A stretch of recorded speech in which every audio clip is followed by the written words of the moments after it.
Hermanos, muy buenos días. Hoy es Día del Señor.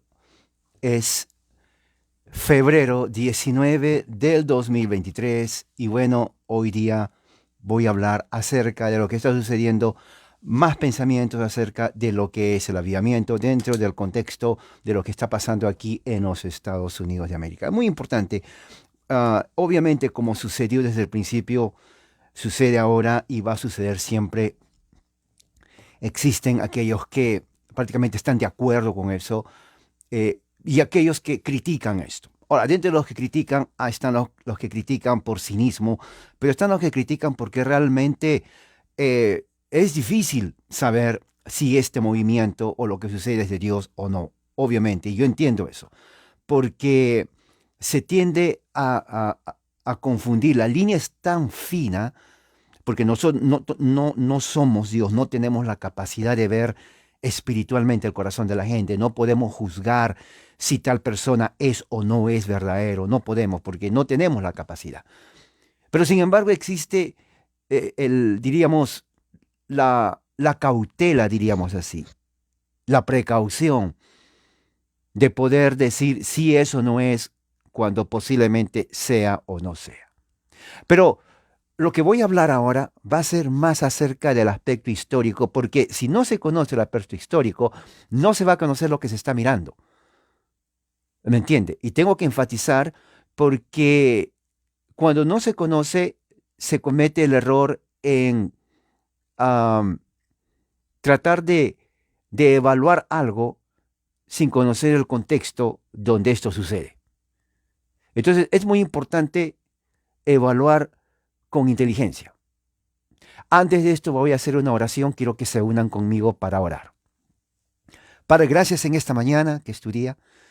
Venimos a ti, Señor, en el nombre de Jesús. Que tu gracia, tu amor, que el Espíritu Santo nos guíe a entendimiento. Venimos con humildad porque lo que tú haces y has hecho durante toda la historia, muchas veces no lo entendemos, más allá de nuestra comprensión humana. Ayúdanos, Señor, a no caer en ese error, a ser humildes y a confiar plenamente en ti. En el nombre de Jesús. Amén. Muy bien.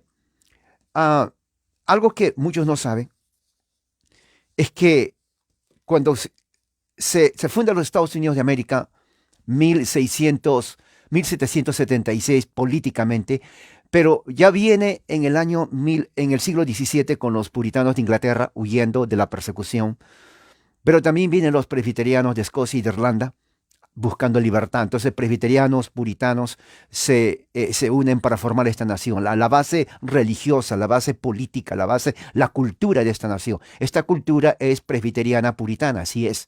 Eso es así. ¿Ok? Muy bien. Pero también vinieron otros grupos. Después, luteranos, habían anglicanos, habían bautistas, que también venían por la misma razón de vivir su religión. Todos no católicos, aunque después también habían católicos en pocos números. Ahora el catolicismo prácticamente es la religión cristiana en Estados Unidos que tiene cantidad de adherentes, seguido por los bautistas y los metodistas. Pero en ese entonces Estados Unidos estaba formando su cultura, su religión, presbiteriana puritana. Y eran los genuinos, diríamos así. Para finales del siglo XVII, para 1690, había otra generación. Ya murieron los primeros puritanos, murieron los primera generación de presbiterianos. Entonces nace una nueva generación. Para 1700 en adelante, entonces la cosa cambia. Parece mentira, es así. Cada generación, cada 40, 50 años, no es lo mismo. De aquí a unos 40 años, nosotros no vamos a estar aquí. Yo no voy a estar aquí. Usted no va a estar aquí. Entonces va a haber otra generación. ¿Cómo van a vivir el cristianismo? ¿Cómo van a ver el cristianismo? ¿Cómo lo van a practicar? ¿Cómo lo van a evaluar? No sabemos, pero podemos al menos predecir. Yo puedo predecir, basado en este momento que está la inteligencia artificial en todas partes, medicina, educación. Mire, estamos utilizando inteligencia artificial en este momento. Ustedes me ven, yo no les veo, solamente veo las caritas. Espero que realmente me estén mirando y no haciendo otra cosa. Ah, pero más adelante esto va a desarrollarse de una forma increíble. Es más, en otros países, China ha desarrollado cosas que nosotros no vemos en el aspecto de la inteligencia artificial. La religión ya está siendo afectada por la inteligencia artificial en todo aspecto. O sea que prácticamente la vida de lo que fue hace 5 años ya no va a ser la misma. Ya ha cambiado. La pandemia cambió todo. O sea, entramos a una era de inteligencia artificial que esto va a seguir. Nosotros no vamos a ver lo que va a pasar, pero las generaciones que vienen van a vivir un mundo totalmente diferente. Van a evaluar las cosas totalmente diferentes. Entonces, así como pasaron las generaciones en los años 1700, 1800, ya ellos están en el pasado, nosotros estamos en 2023. Si queremos evaluar ese tiempo, tenemos que ir a la historia y tenemos que ver cómo vivieron ellos para dar una evaluación inteligente. No solamente dar una opinión, sino evaluación inteligente. Escuche bien, evaluación inteligente. ¿Qué significa evaluación inteligente? Significa que si yo voy a evaluar un asunto del pasado, tengo que ir a ese pasado para ver las condiciones por qué se dio. Una vez que yo tengo un entendimiento correcto, entonces yo puedo dar una opinión inteligente. De lo contrario, voy a estar hablando, claro, lo de mi mente, pero no va a tener ningún valor. Lo que está pasando, por ejemplo, en este momento en Asbury, en Kentucky, en la Universidad Metodista Wesleyana, ¿no? Según el contexto de ellos, de su tradición, eso es avivamiento. No lo que yo pienso, no lo que piensa el fulano, no lo que piensa, digamos, un católico, un budista, no. Es lo que ellos piensan, su tradición. Allí tenemos nosotros que evaluar. Porque cada uno va a tener miles de opiniones. Si yo voy a preguntar a cada uno me va a decir su opinión, su opinión, su opinión, su opinión, y cada uno es libre de decir su opinión. Pero no me interesa eso. Lo que me interesa es el contexto histórico de cómo esto se desarrolla. Aquí en Estados Unidos, no en otro país, no en México, no en Centroamérica, no en Sudamérica, Europa, algunas partes, Irlanda, Inglaterra, Escocia, ellos entienden más esto, no todos, las generaciones antiguas, porque está relacionado de ese tiempo, ¿se da cuenta? Todo está relacionado. Entonces, si queremos ver y analizar esto, tenemos que ir a su contexto, viajar 200 años antes. Porque América Latina es católico romano, esa es la cultura. Entonces, la cultura católica romana no entiende esto. ¿Me entiende lo que estoy hablando? Entonces tenemos que viajar a 1700 en adelante en las colonias americanas para ver y evaluar por qué esto está relacionado. Obviamente, así es. Toda evaluación tiene que pensarse de esa forma, histórica. Histórica. ¿Cómo sucede esto de los avivamientos de Asbury y de otros más? Mucha gente piensa, vuelvo a repetir y lo voy a tener que repetir, que esto es nuevo. No, esto no es nuevo. Esto ha sucedido desde los años 1700 en adelante. No se conoce Latinoamérica porque no es la cultura de Latinoamérica. La cultura latinoamericana es católica romana, no lo saben. Por eso que no entienden. Se tiene que ir a la historia en las colonias americanas, en los 1700, leer para de ahí entender lo que está pasando ahora. De otra manera, uno va a estar tirando agua en un vaso que no tiene base. O sea, el agua y se sale y nunca se va a llenar. Igualito. Entonces, si usted está interesado, entonces tiene que aprender. Si no está interesado, no va a aprender. Por ejemplo, en Latinoamérica hay presbiterianos. Todos sabemos que el presbiterianismo no viene de la cultura inca, no viene de los mayas, no viene de los aztecas, nada que ver con nosotros. Es ajeno. Eso viene de Escocia, a través de Estados Unidos. Entonces, si usted quiere conocer su historia presbiteriana, no va a ver en los libros antiguos de España, cuando vino, ahí no lo va a encontrar. Tiene que ir a Escocia. Tiene que leer ahí, porque de ahí sale todo. Si usted es bautista, no lo va a ir con la historia de los incas que vinieron, nada que ver. Tiene que ir a Inglaterra, porque ahí nace todo esto, a Estados Unidos, para saber. Y así cada secta, cada religión que vinieron a nuestro país. No todos son protestantes, pero los que son tienen que saber para que evalúen dónde están parados. Eso es así. No se puede, ya no se puede. Eso fue en el pasado. Uno entraba a sectas porque no conocía. Pero ahora ya no hay excusa. Tiene el internet, Google. A ver, por ejemplo, Me están hablando de la iglesia del Nazareno. A ver, ¿qué es los nazarenos? ¿No? Nazareno. Este es un ejemplo, ¿ok? ¿Cómo nace la iglesia? Yo trabajé con los nazarenos mucho tiempo predicando, les daba estudios bíblicos a ellos, cantidad de veces. Pero, ¿cómo nacen los nazarenos? ¿Ok? ¿Cómo nace?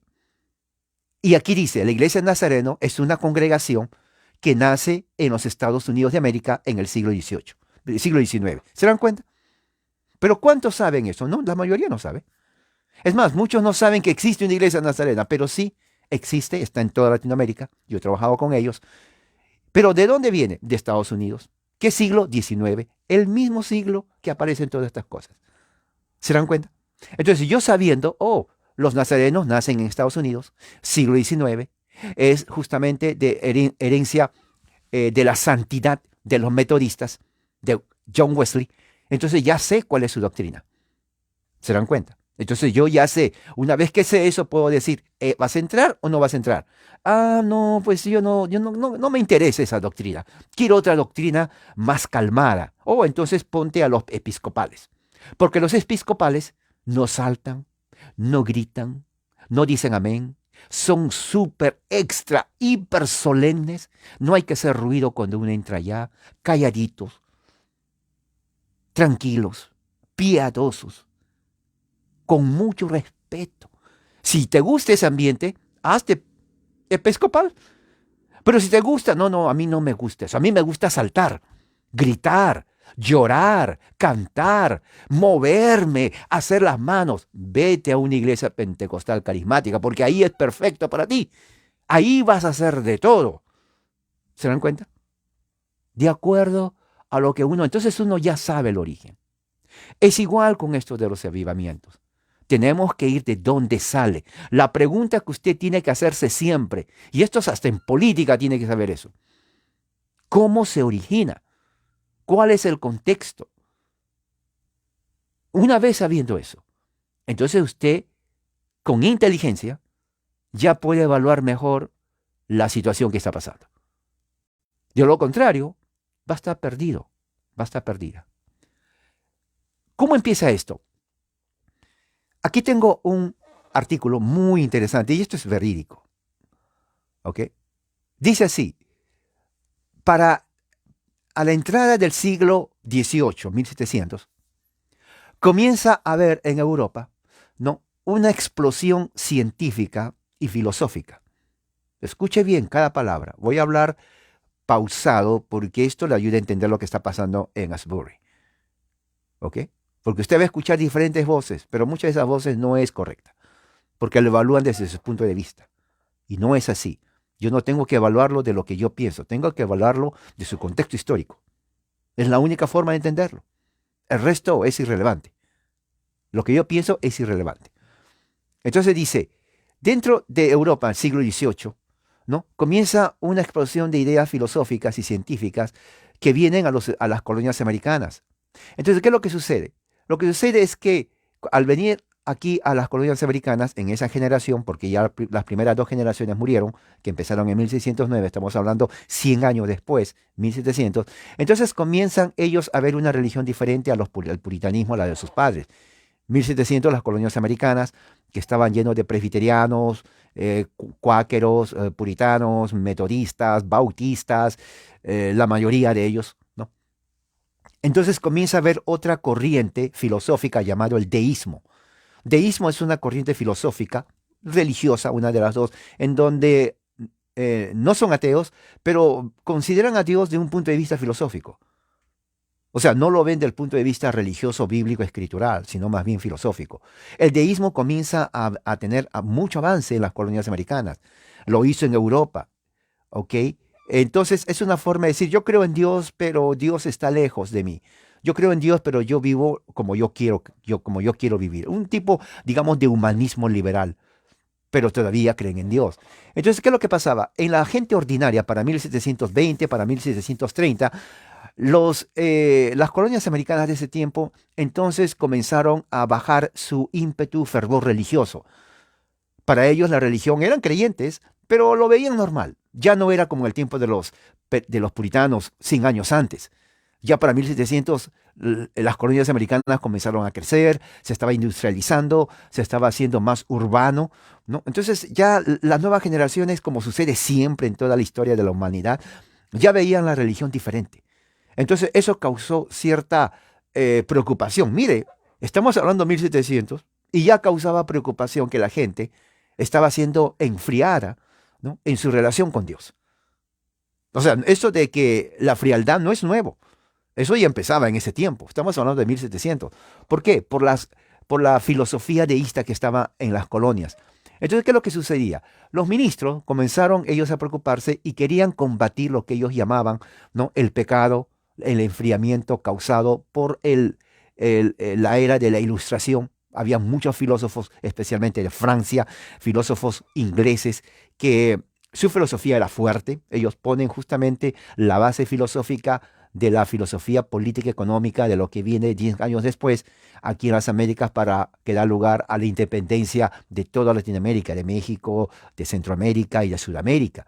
Entonces, la filosofía francesa e inglesa es lo que pone las bases filosóficas para que vengan los libertadores como Simón Bolívar, San Martín y otros más en los años 1800 en adelante. Y era una filosofía muy fuerte, ¿no? Entonces, en ese tiempo, en las colonias, la gente simple, la gente sin educación, la gente rural, no sabía cómo responder a eso. Entonces, la forma más fácil era simplemente dejarse llevar por las señales del tiempo, ¿no? Entonces, los ministros estaban preocupados. Ellos querían rescatar eso. Ellos querían que la gente vuelva a lo que 100 años antes eran así con los puritanos y los presbiterianos. Entonces, ¿qué es lo que sucede? Entonces, es ahí, en ese contexto, donde aparece lo que se llama el gran avivamiento. Una forma de traducir eso es el gran despertar. Es lo mismo. Despertar o avivamiento es lo mismo. Porque eso era lo que querían ellos. Despertar el fervor religioso a Dios. Porque la gente, que en la mayoría era casi el 90% cristianos protestantes en su mayoría, tomaron la religión como algo ya normal. Bueno, yo soy cristiano, ¿qué más va a hacer de esto? Nada más, pues ya eres cristiano. Sí, ¿qué más? Pero esa apatía preocupaba a los ministros. Ellos querían que, sí, eres cristiano, pero despierta. De ahí viene la palabra el gran despertar o el gran avivamiento. ¿Se dan cuenta? Tienes que despertar espiritualmente. Demuestra tu fe, tu piadosidad, demuestra tu fervor religioso en una vida, no sé, ellos querían ver algo más activo, no algo muy complaciente. Ahora, la gente no es que no creía en Dios, pero estaban preocupados. En cierta razón tenían razón, porque, y eso se ve ahora, esa es la razón por la cual Estados Unidos ahora prácticamente ha bajado bastante en la expresión religiosa, ¿no? ¿Por qué? Porque cuando se acepta el humanismo, que entra en una forma así solapada, ¿no?, la gente no se da cuenta y las futuras generaciones ya pierden totalmente ese sentido, ese fervor. Y cuando quieren ellos volver a lo que fue antes, es difícil, es muy difícil, ¿ok? Y esto es lo que está pasando ahora en Estados Unidos 2023. En esos momentos, aunque Estados Unidos todavía tiene la gran cantidad de sectas y denominaciones protestantes, presbiterianos divididos, bautistas divididos, metodistas divididos, luteranos divididos, episcopales, anglicanos divididos y otras sectas evangélicas habidas y por haber, pentecostales, asambleas de Dios, cantidad de sectas, a pesar de eso, la sociedad es, diríamos, la mayoría indiferente. O sea, no te dicen que no, hay libertad, pero lo que sucede justamente en Albury ahorita es una forma de decir a la sociedad entera, demuestren su fervor a Cristo. Eso es lo que están diciendo. Demuestran su fervor a Cristo. Lo mismo que pasó en el siglo XVIII, lo mismo. ¿Hay diferencias? Sí hay diferencias, pero el punto, la meta es eso. Entonces, ¿qué es lo que sucede? Basado en lo que uno estudia la historia, un avivamiento, si este avivamiento de aquí se desea que sea exitoso, hay un ingrediente muy importante que tiene que haber. Si no hay eso, va a estar bien difícil que tenga un alcance nacional. Y ese elemento se llama unidad. Cuando no hay unidad, no hay alcance. Eso se ve en todo aspecto. Los políticos saben eso. Una nación, para que sea fuerte, tiene que estar unida. Porque si está dividida, no hay fuerza. Por eso los políticos tienen que mentir para tener a su gente unida. Les prometen todo a todo. Una vez que lo tienen ahí, bueno, ya votaron por mí, gané. La unidad es importante para que un país surja. Cuando está dividido un país, está débil. Oiga, están divididos, nadie te apoya. Pero cuando están unidos y creen en su misión, en la historia, ese país surge, es pujante, prospera, porque todos colaboran. En la religión es lo mismo. En la religión es lo mismo. Cuanto más se divide, menos fuerza. Eso es así. Entonces, este avivamiento que hay aquí, basado en la historia, si se quiere o ellos quieren, es más, hay universidades que se han unido a esto. Hay varias universidades. O sea, son gente que no es ignorante, porque la mayoría son jóvenes que estudian, que tienen una capacidad académica. O sea, no estamos hablando con personas indoctas o ignorantes, al contrario, son personas que tienen conocimiento. Pero eso no es suficiente. Tiene que haber unidad. ¿Qué me refiero con unidad? Que aquellos cristianos protestantes que también critican lo que está pasando en la sociedad, si quieren que esto cambie, tienen que unirse a ellos. No hay otra forma. Ahora, muchos dirán, no, porque yo soy, digamos, reformado, yo no creo en eso. Ok, no hay problema, nadie les obliga. Pero mientras no se unan, no va a haber alcance. Eso grábeselo a la cabeza. Mientras no se unan, no va a haber alcance. Eso es verdad, porque están divididos. Por eso el protestantismo, su mayor pecado del protestantismo y error, y esto va a ser para siempre, es que van a la desunidad. Ahora, pueden citar un montón de cosas. Doctrina, lo primero. O que la doctrina de ellos es impura, nosotros es la correcta. La doctrina de ellos enseña esto, nosotros enseñamos esto. Todos dicen lo mismo, por eso que no se unen. Es la verdad. Pero no solamente es eso, sino de que al hacerse así, al dividirse, los grupos que son, entre comillas, puros, se desaparecen del mapa, porque son bien pequeñitos. Como dije ahí, escribí, son irrelevantes. Nadie los conoce. Si desaparecen ahorita, a nadie le molesta, porque nunca supieron que existieron. ¿Me entiende lo que estoy hablando? ¿Por qué? Porque se han dividido. Se han dividido tanto que entonces, ¿para qué viven? ¿Para qué existen? Están recontra súper divididos. Así no va a haber nada. Se pueden quejar que eso está mal, criticar y hacer todo, pero mientras estén divididos, oiga, no va a haber absolutamente nada. ¿Me entiende? Y esto sigue dividiéndose. O sea, eh, obviamente que hay diferencias.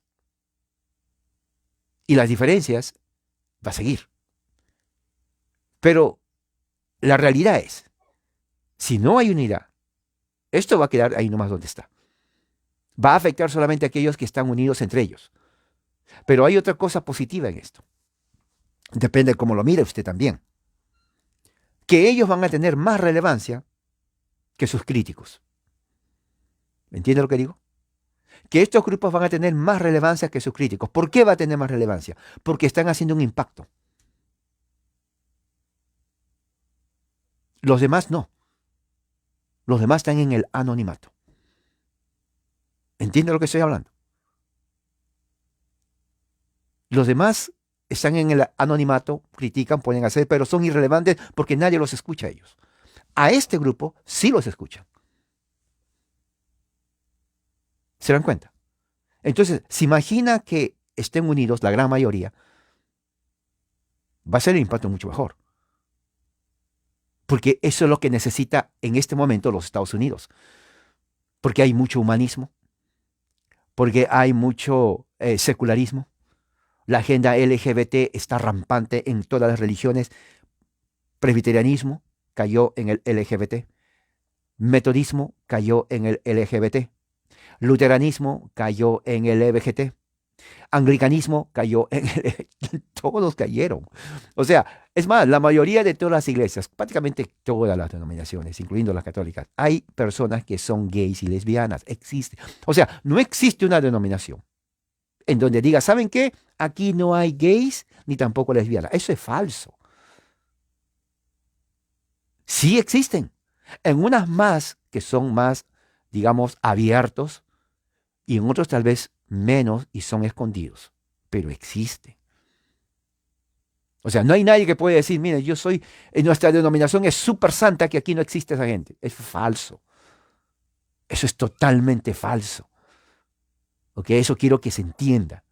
Eso ya no hay. Eso tal vez hubiera sido hace 10 años. Es más, ni hace 10 años. Ahora, con los derechos que tienen estas personas, en contra de discriminarlos, entonces es más abierto, es natural. Tal vez suena mal, pero es así la pura verdad. Realísticamente hablando, es natural que se encuentre personas que son gays y lesbianas.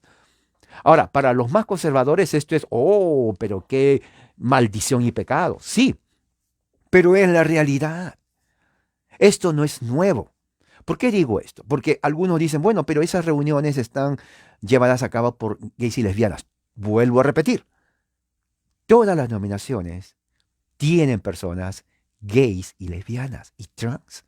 Eso hay, eso existe. Que en unos lo escondan es cuestión personal, pero existe.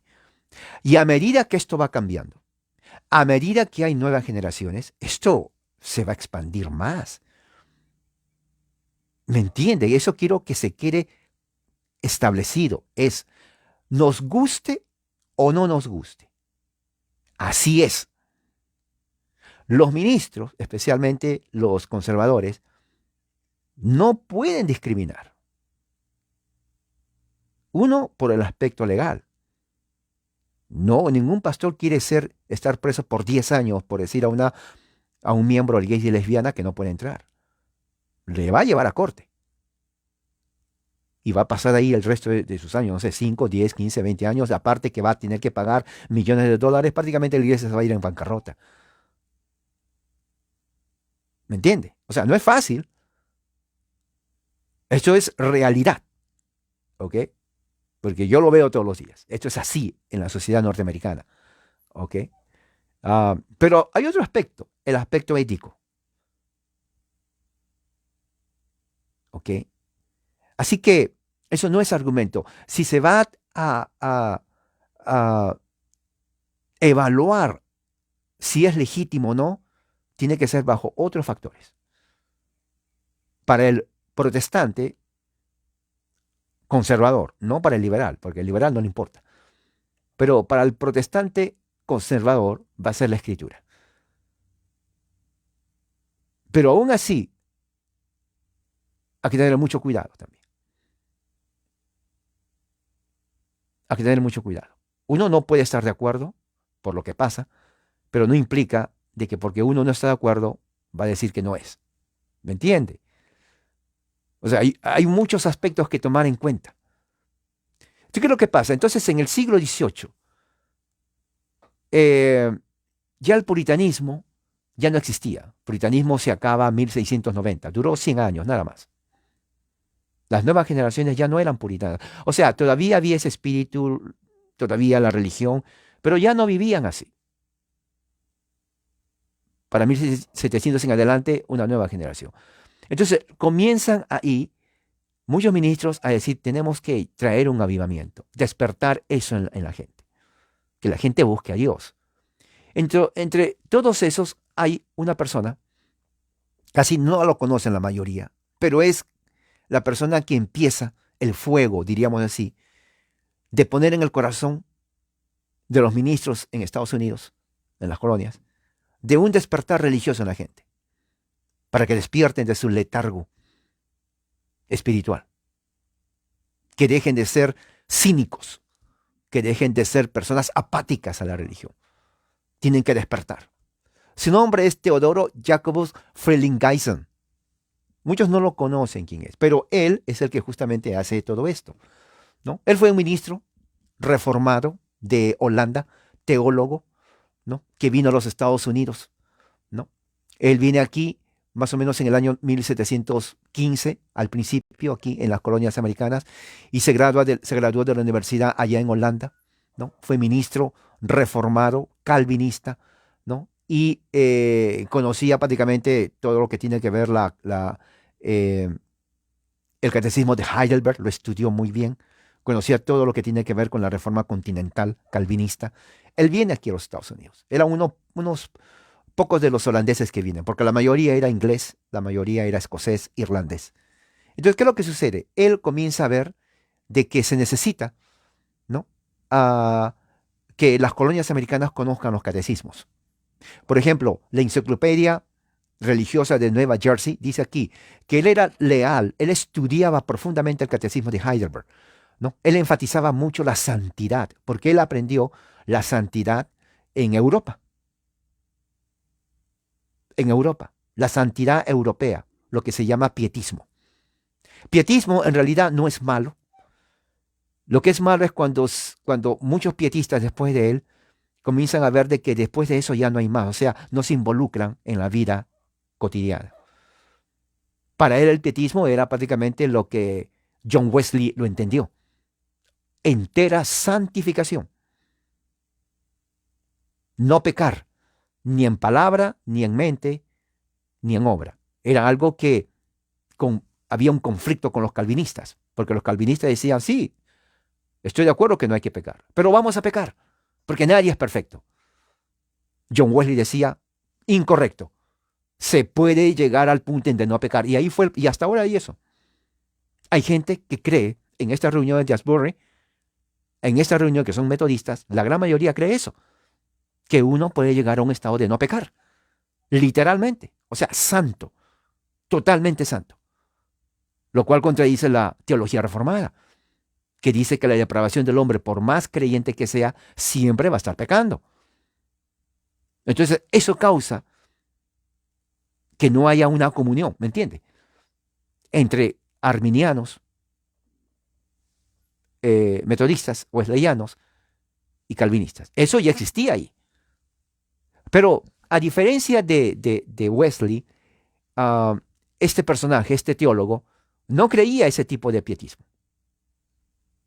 ¿Me entiende? Se dan cuenta que religión es un poco complicado, ¿no? Se dan cuenta que religión es complicado. O sea, si no sabe los términos y diferenciar, usted se va a quedar confundida. Por eso a muchos no les gusta la teología, porque dicen, no entiendo nada, estoy confundido. Si entré confundido, ahora estoy más confundido. Correcto. Porque hay tantas cosas que hay que meditar, reflexionar. Por eso yo les digo, reflexionen, reflexionen. ¿Ahora entienden por qué digo reflexionen? Porque en real reflexión uno va a estar pensando mejor. Si está interesado, hay personas que no les gusta la teología, bueno, ni modo, no les gusta, no se puede hacer nada. Pero si usted quiere tener un concepto más claro, bueno, esto le va a llevar a pensar, eso es así. Por eso que los memes no ayudan para nada. Porque los memes no especifican esto. ¿Me entiende? Entonces, ¿qué es lo que sucede? Él comienza entonces a enfatizar el pietismo, comienza a decir tenemos que convertirnos. Fíjese, esa es teología reformada. Tiene que haber arrepentimiento, tiene que uno vivir en un estricto norma moral basado en los 10 mandamientos. Pura reforma, este tipo era súper reformado. Esa es la reforma continental. Tenía que hacer devociones privadas, súper reformado. Eso ya no se hace hoy. Y cuando digo ya no se hace, no, los llamados reformados presbiterianos aquí no lo hacen. Créame, no lo hacen. No lo hacen. Eso fue del pasado. Y aquí está. Él enfatizaba que uno tenía que tener arrepentimiento, conversión, pietismo, moralmente 100% bien moral, devociones privadas, disciplina estricta en la iglesia, ¿no? Y también él era un predicador elocuente que publicó muchos sermones, ¿no? Y él atacaba justamente la apatía, ¿no? Y el formalismo vacío. Es exactamente lo que estaba pasando. La gente iba a la iglesia, cantidad de iglesias. Se sentaban, escuchaban, salían, igual, no pasó nada. Él decía, ¿para qué van a la iglesia?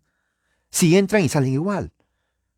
Entonces, él comienza a poner las ideas de el despertar religioso. ¿Se dan cuenta? Tiene que haber algo más. Tiene que haber ideas del despertar religioso. Entonces, ¿qué es lo que sucede? Él comienza a atacar eso, a enseñar, escribe, ¿no? Y muchos, y recuerde, como sucede en todas partes, otros ministros lo comenzaban a atacar. Porque decían, no, pero este viene aquí a hablar, quiere que la gente sea emocionalista. En realidad él no quería que la gente sea emocionalista. Él quería que la gente sea ferviente, que es diferente. O sea, que tenga ese celo por las cosas de Dios. Pero a los otros ministros no les gustó eso. Estamos hablando de 1719, 1720, ¿entiende? O sea, en ese tiempo ya había ese conflicto entre ellos mismos. Entonces, ¿qué es lo que sucede? Él le desafiaban, ¿no? Le decían que lo que él está haciendo está mal, ¿no? Pero él no se dejó llevar por eso. ¿Por qué? Porque él continuó siendo firme.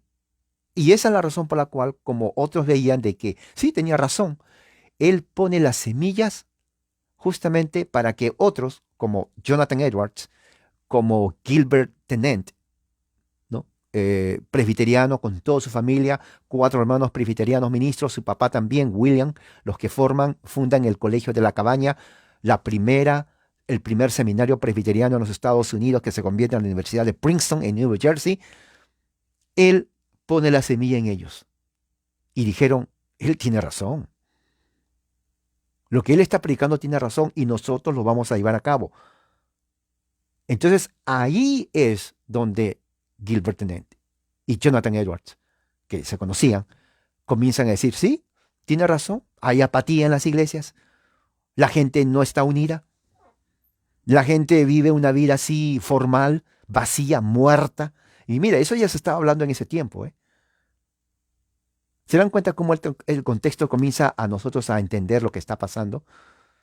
Esto es en las colonias americanas. Aquí en Latinoamérica no había nada de esto, no se conocía, ¿no? México en 1700, católico romano. Centroamérica, Sudamérica, católico romano, nada que ver. Solamente esto sucedía en las colonias americanas. Ahí, ahora entiende por qué es importante conocer este contexto, para poder evaluar lo que está pasando en Asbury. ¿Ok? Es muy importante que se entienda eso. Entonces, ahí es donde empieza lo que se llama el primer avivamiento. Este predicador, Franklin Geisen, entonces fue el precursor del primer avivamiento porque él contribuyó, ¿no?, a que haya despertar en las colonias americanas en ese entonces, ¿no? Le ayudaron George Whitefield, otro calvinista que vino aquí a las Américas de Gran Bretaña, metodista calvinista, porque recuerde que el metodismo es anglicanismo. Todos eran anglicanos. Le llama metodismo porque ellos con Wesley querían vivir una vida muy metódica, igual como decía aquí Frelinghuysen. Y habían dos tipos de anglicanos, los arminianos y los calvinistas. Bueno, Whitefield era calvinista. Y al igual que Frelinghuysen, eh, eh, Whitefield era poderoso. Cuando predicaba el tipo era poderosísimo, en serio. Era potente en su predicación, en su lenguaje, o sea, era bíblico. O sea, no era un tipo que gritaba, era bíblico, o sea, conocía teología reformada. Se había leído los libros de Calvino, sabía la teología reformada. Él es el que viene aquí, se une al presbiteriano Tennent, que también fue educado como ministro, y se une también al puritano Edward. Entonces tenemos aquí anglicano calvinista, puritano calvinista, y tenemos también presbiteriano calvinista. Entonces los tres se unen y comienzan lo que se llama el primer despertar. O sea, no era algo solamente que gritaban, no. Los tres eran genios intelectuales en teología, hasta en filosofía. O sea, los tipos sabían lo que estaban hablando, ¿ok? Ellos sabían lo que estaban hablando. Y a la gente les gustó. Por eso se llama el Gran Despertar, porque hizo que todas las colonias, los creyentes que iban a esas iglesias que estaban formales, muertas, frías, aparte del clima que es frío, estaban fríos también, como que se despertaron, ¿me entiende? Por eso se llama el primer avivamiento. Se avivaron, se despertaron y dijeron, oh, esto queremos nosotros. Esto es lo que queremos nosotros. ¿Ok? Ah, tengo aquí y quiero leer. Todos conocen, por ejemplo, al gran puritano, comentador Matthew Henry. Matthew Henry, siempre veo que mucha gente lo menciona. Matthew Henry fue un puritano inglés que escribió su comentario de la Biblia, el comentario de la Biblia de Matthew Henry. ¿Ok? Él dice esto, ¿no? Ah, a ver, ¿dónde está? En siglo XIX, casi entrando el siglo XVIII. Él, Matthew Henry era ministro puritano en Chester de 1687 a 1712, cuando se movió a Londres. Él murió en el año 1614, pero él ya sabía lo que estaba viniendo. A través de sus comentarios, que es muy famoso, hasta ahora se usa sus comentarios, ¿no? Él fue influenciante, fue un gran influenciador. Hasta ahora se usan sus comentarios de Matthew Henry, ¿no? Dentro de un contexto calvinista. Él predicó un sermón en el año 1707, enero 1, basado en Isaías 63:4, dice: el año de mi redención viene. Y Matthew Henry, cuando habla de esto, dice lo siguiente, dice: el año del avivamiento del cristianismo primitivo en el poder del Espíritu Santo será el año de la redención. Mira lo que dice él. 1701. ¿Ok? No, perdón, 1707. Voy a repetir, el año del avivamiento del cristianismo primitivo en el poder del Espíritu Santo será el año de la redención. Esto nosotros deseamos y esperamos y deseamos ver tanto aquí en mi hogar, Inglaterra, pero también afuera. Fíjese que ellos esperaban ya ver un avivamiento. Fíjese, cuando los límites de la iglesia sean rotos y se expanda por la conversión de paganos y las naciones islámicas a la fe de Cristo, y también cuando se expanda el evangelio en partes muy lejanas, como las colonias americanas, entonces nosotros vamos a orar para que haya un derramamiento del Espíritu Santo sobre nosotros, que venga del cielo. Entonces el año de la redención vendrá pronto. Ahora, recuerde, el gran avivamiento empieza en 1743. Él habló esto unos 40 años antes, pero ya estaba envisionando lo que iba a venir. Fíjese, y dice aquí: pero el año de la redención no debería venir en nuestros días si existe muertos espirituales en esta generación, porque estos muertos espirituales van a caer en el desierto espiritual, justamente por su incredulidad y porque están criticando la obra del Señor. Fíjese, porque mucha gente, recuerde, criticaban. Esto está en el libro Esperanza Puritana, escrito por el gran Ian Murray. Ian Murray, ¿ok? Este es un buen libro, ¿no? Este es un buen libro, no sé si está en español, pero aquí lo tengo, que habla exactamente de todo esto, de la esperanza postmilenial, profecía e interpretación del avivamiento. Muy buenísimo. Aquí explica todos estos fenómenos que están aconteciendo, ¿ok? Pero fíjese lo que dice aquí. Dice esto. Entonces dice, ¿no? Nosotros no deberíamos pasar el Jordán. Si somos así, no deberíamos ir al Jordán y ver el Líbano, dice, de una forma simbólica. Suficiente es decir que aquellos que vienen detrás de nosotros que puedan entrar en la tierra prometida. Se le está refiriendo, detrás de nosotros, se está refiriendo a la generación de 1743 que está pasando el primer avivamiento. Porque él lo escribió en el año 1707. O sea, él como que envisionó lo que iba a venir. Fíjese. Y dice así, para que entren a ese descanso. ¿Cuál descanso? El avivamiento.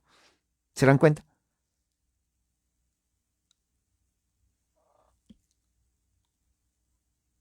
José murió en Egipto, pero sus huesos en confidencia descansa con Israel. ¿Qué es lo que está diciendo? De una forma así, está diciendo de que él está envisionando un momento en donde Dios va a traer su avivamiento o despertar religioso. Esto es muy importante. Se llama la esperanza puritana en español. The Puritan Hope. Pero en español es hope, es esperanza. La esperanza da esperanza. puritana. El autor Ian Murray. Es muy bueno. Ahí narra desde el punto de vista histórico cómo inclusive los puritanos entendieron esto. ¿Se dan cuenta entonces por qué digo uno tiene que entender esto? Lo que está pasando ahora, pero entender el punto de vista histórico. O sea, ellos no lo inventaron. ¿Ok? Tiene que entender eso. Esto es un proceso histórico que se entiende dentro de ese contexto. Y Matthew Henry, respetado. Su comentario es respetado. Lo usan inclusive wesleyanos, lo usan bautistas, todos lo usan. Y eso que fue escrito en el siglo XVIII. Matthew Henry. Creo que el comentario lo tradujeron en el español. Ok, entonces, ¿qué es lo que sucede? Fue así entonces que empieza, ¿no?, esto de lo que se conoce como el Gran Avivamiento. Uno de aquellos fue Jonathan Edwards. Su movimiento empezó en las colonias, ¿no? Y este es el punto que a él lo criticaban, porque no es que él buscaba emoción, pero cuando él predicaba, la gente respondía con emociones. Vuelvo a decir, la mayoría, que eran mujeres, y siempre sucede eso en grupos cuando hay así de mujeres, comenzaban ellas a tener, a saltar, éxtasis, convulsionaban, hablaban cosas que no se entendían, caían, se desmayaban. Entonces, los críticos decían, eso es del diablo, eso no es de Dios. Así le criticaban a Jonathan Edwards. Jonathan Edwards decía, bueno, yo no les digo que hagan eso. Y él tuvo que escribir lo que es y no lo es. Él no aceptaba eso. Pero tampoco él descartaba la situación de que si es del Espíritu de Dios, oiga, ¿qué se va a hacer? Por eso dije al principio, es una línea muy divisoria. Pero siempre lo criticaron. Ahí no existía pentecostalismo, pero la reacción de la gente era así. Y eso era en todas las reuniones. Mujeres salían y se comenzaban a convulsionar. Muchos de ellos decían que habían visiones. Y comenzaban a hablar. Lo mismo que pentecostalismo empieza en el siglo XX, ya se veía ahí en las expresiones. Y de ahí los críticos de él. Siempre le criticaban. Pero no fue el único, ¿no? También había George Whitefield, lo mismo. George Whitefield era aún más poderoso que Jonathan Edwards. El británico, el inglés metodista calvinista, ¿no? Él tenía un problema de la vista, ¿no? Había nacido con un defecto del ojo, ¿no?, que estaba de un costado. Pero aún así, él viajó por todas las colonias. Todos ellos viajaban en caballo. No había carro, no había moto, no había nada de eso. Puro caballo. Dormían a veces en los bosques, porque las casas estaban totalmente, eran campo, era rural, era bosque, ¿no? Y el peligro de los animales, muchos eran asaltados por osos, pumas, cosas así. O sea, no era fácil ser misionero en esos tiempos. Pero George Whitefield fue poderoso. Él puso su sello para que el primer avivamiento avance, ¿no? Era gran amigo de John Wesley, de los hermanos Wesley, ellos son los que crearon el metodismo en la Universidad de Oxford, ¿no? Lo llamaban el Club de los Santos, porque el Club de los Santos, ¿por qué? Porque ellos también en Inglaterra lo mismo. La iglesia anglicana cayó en un formalismo que muchos eran cristianos de nombre. Entonces ellos querían también en Inglaterra hacer que la gente busque a Dios. De ahí se llama el Gran Despertar. ¿Entiende? Todo esto del despertar tiene que ver con fervor religioso. ¿Me entiende? Es lo mismo. Por eso se llama el Gran Despertar. ¿Por qué gran? Gran porque no fue de unas personas, fue de todas las colonias. Las colonias comenzaron ya a ver de que realmente la fe cristiana no es formalismo, no es sentarse, escuchar la misma cosa con los mismos ministros muertos, repitiendo lo mismo, lo mismo, lo mismo. No, ellos querían algo más. Entonces ellos lo entendieron, esto es avivamiento espiritual. Esto es el despertar religioso. ¿Entiende ahora? Ese es el contexto que se tiene que ver lo que se está viendo ahora en Asbury, en la universidad. Porque ellos están tratando de no de rememorar, sino de revivir, avivamiento, lo que en el pasado hicieron estos hombres. En este caso, quieren que haya un avivamiento en América y se entiende desde el punto de vista sociológico, porque en los Estados Unidos, como en todas partes, pero aquí se ve, solamente hay un elemento que gira alrededor de eso, es la agenda LGBTQ. Si uno rechaza eso, es totalmente rechazado. Deporte, arte, música, política, educación, religión, todo se centra en la agenda LGBTQ. Así es, todo se centra.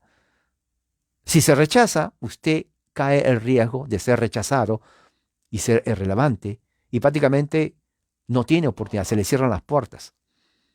Eso es así. No hay forma para ir para atrás porque ya se extendió, ya se hizo legal, ya no se puede. El que quiere pelear con eso, va a pelear, pero no lo va a eliminar. Entonces, ya que la situación se ha llegado a un extremo, entonces solamente hay una forma, clamar a Dios para que Dios cambie esto. Porque las instituciones que supuestamente tienen que hacerlo son controladas por LGBTQ y más. La iglesia presbiteriana es controlada por eso. La iglesia anglicana, controlada por eso. La iglesia metodista, controlada por eso. La iglesia luterana, controlada por eso. ¿A quién vas a acudir? Es como tratar de ir a la policía para que usted se queje de un ladrón cuando los ladrones son los policías. Ya no tiene solución. Entonces, la reacción a eso es que este grupo de universidades se reúnan y están viniendo de todas partes de este grupo de universidades, se reúnan y la única forma es, hey Dios, tú eres, y es verdad, y eso es reconocido. No hay más. Los otros grupos, que son pequeños conservadores, no hacen nada. Ellos deberían unirse a ellos para que haga, recuerde, la unión hace la fuerza. Eso es en todo aspecto. Político y religioso. La unión hace la fuerza. Divididos, ¿de qué sirve? ¿De qué sirve algo dividido? Por ejemplo, hoy día el Señor. ¿Usted sabe cuántas miles de sectas hoy en día en los Estados Unidos están cada uno por su lado? Cada uno por su lado. Le repito, cada uno por su lado. Cada uno por su lado. Cada uno por su lado. Cada uno por su lado. Cada uno hace lo que ellos creen. La única denominación que en su imperfección está unida, representada, es la Iglesia Católica Romana. Nadie más. La Iglesia Mormona también. Pero entre evangélicos protestantes es como entrar a un mercado desorganizado. Oiga, ¿dónde hay tomate? Allá en la esquina. Oh, pero no están ahí. Oh, entonces tiene que estar más para allá. Oiga, ¿dónde hay bananas? Oh, allá en la otra esquina. Oiga, pero no hay organizado aquí. No, no está organizado. Usted siga mirando, agarre lo que quiera. Eso es el protestantismo. No hay unidad. Entonces, ¿de qué critican? Yo me pongo a pensar. Honestamente, respóndame usted. ¿De qué critican?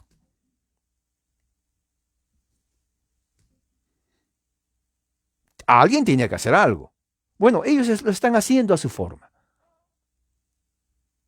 Y tiene más relevancia porque ahora todos los noticieros en Estados Unidos están hablando de la Universidad de Asbury. Todos están hablando de ellos. En su localidad. Y están viniendo gente de todas partes del mundo. Es más, ya me contacté con un hermano, quiero ir al menos unos 2 días a ver cómo es. Quiero verlo, quiero verlo, no solamente por video, porque ahí se ve todo, pero quiero sentir ese ambiente. Y voy a ver si puedo, no es seguro. Pero si voy, de ahí voy a mandarles algo. Ah, pero eso es, se dan cuenta, la situación requiere algo. Ellos están haciendo su parte. Los demás que critican, que no critiquen, que hagan su parte. Si ellos están mal, ok. Entonces, den una alternativa. Pero no lo van a dar. se los aseguro. Lo mismo que sucedió en el tiempo de George Whitefield, lo mismo que sucedió en el tiempo de Jonathan Edwards, lo mismo que sucedió en el tiempo de Gilbert Tennent, es lo que está pasando ahorita. Indiferencia, apatía, frialdad. Por eso que la gran mayoría de creyentes en Estados Unidos no van a iglesia, porque están cansados de lo mismo. Pero sin embargo, en la universidad hoy, aquí, en Kentucky, están que se llenan de jóvenes increíble. Cantidad, estamos hablando de millones. Porque no solamente es eso, son otras universidades. Entonces, si hay que dar una alternativa mejor, bueno, délo. Lo veo difícil. Pero aquí está el ejemplo. George Whitefield lo hizo. Ahora se hace mucho más porque hay los medios de comunicación, las redes sociales, la internet. Jonathan Edwards lo hizo. Gilbert Tennent lo hizo.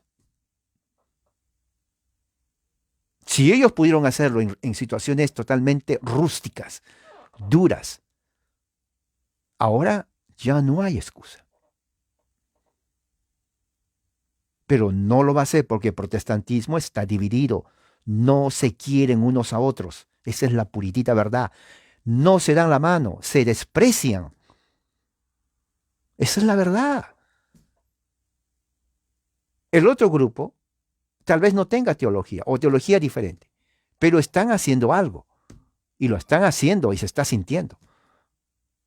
¿Me entiende lo que estoy hablando? Le dejo para su reflexión. Recuerde, esto está en ese contexto histórico. Vamos a orar. Padre, gracias por tu amor y tu misericordia. Eres un Dios grande, poderoso. Tú actúas según tu voluntad, santa y perfecta. Señor, que tú sigas actuando y tú hagas este despertar religioso, espiritual en los corazones de todos. No solamente de un grupo, sino de todos. En el nombre de nuestro Señor Jesucristo. Amén. Hermanos, que la gracia del Señor sea con todos ustedes. Amén.